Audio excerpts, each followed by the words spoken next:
Gildan Media, a division of Recorded Books, presents The Backpack: How to Understand and Manage Yourself While Loving Others Along the Way, by Tim A. Gardner.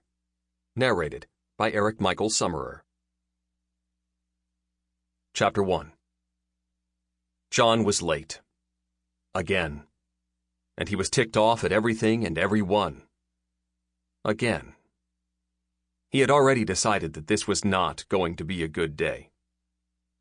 His flight was scheduled to leave at 8:05 a.m., which meant he wanted to be completely ready, backpack in hand, and walking out the door at 6:05. This was the plan he had laid out in his head the previous night. It would give him plenty of time to get to the airport, check in at valet parking, breeze through the TSA pre-check lane, grab a second cup of coffee from his favorite airport hotspot, and be at the gate in time for another look at his newly finished presentation and early boarding with his frequent flyer status. As John had slipped into bed the night before, he had smiled. It was good to have a plan. It was better to have status. It was now 5:41. He was sitting on a stool in his closet, not smiling, and rubbing his aching foot.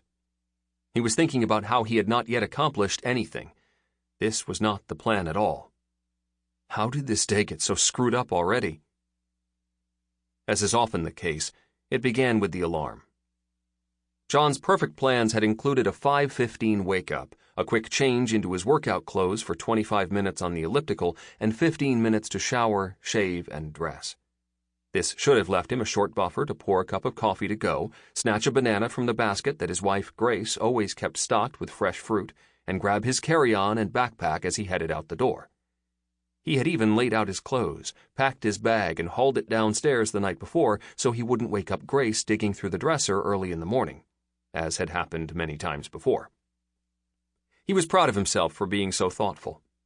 All was set in order to get to the airport right on time. The perfect plan. He had heard his smartphone alarm at 5:39. That wasn't a phone glitch. His last thought before trying to close his eyes was, "Hey, I've packed my bags ahead of time. That gives me an extra 15 minutes to sleep." Impulsively, John had changed the wake-up time. He had justified that this extra sleep would make up for the time he had spent returning emails in bed, a task he had not accounted for in his planning. Now, even in his slow retreat from slumber as his feet hit the floor, he wondered where the other 9 minutes went. What didn't come slowly was his irritation over the fact that his plans were quickly going south. "Okay, 10 minutes of a workout is still better than none, and I can shorten my shower," he reasoned as he unplugged his phone from the charger and headed for the bathroom. Ouch! He tried to muffle his shriek as his bare foot stepped directly on top of the hard rubber bone that Dumbledore, their dog, had dropped by the bed immediately before joining Grace and John, panting and wagging his entire body as he nestled in for the night. Where the 65-pound fuzzball slept when their 10-year-old daughter Annalise was gone to a sleepover was still a bone of contention. This bone happened to be one of those dental toys with spikes. John glanced quickly at Grace's side of the bed, still not wanting to wake her, though that was becoming less of a concern as he thought, "Why does she have to let that idiot dog sleep with us anyway? She knows I need to get in 6 hours of sleep, and Dumbledore could make that difficult if not impossible.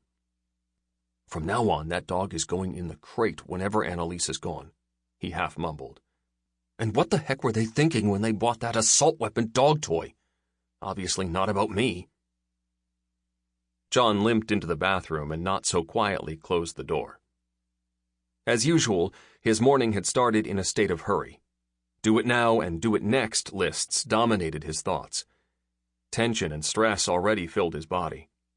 The list of people and things he blamed for his quickly deteriorating morning was growing rapidly. The emotions he was carrying both in his brain and in his body were so fired up that he was rushing through his morning, completely unaware of anything around him. So now John sat in his closet, with his aching foot and angry face, tense, frustrated, and more than 20 minutes behind what had been the perfect schedule.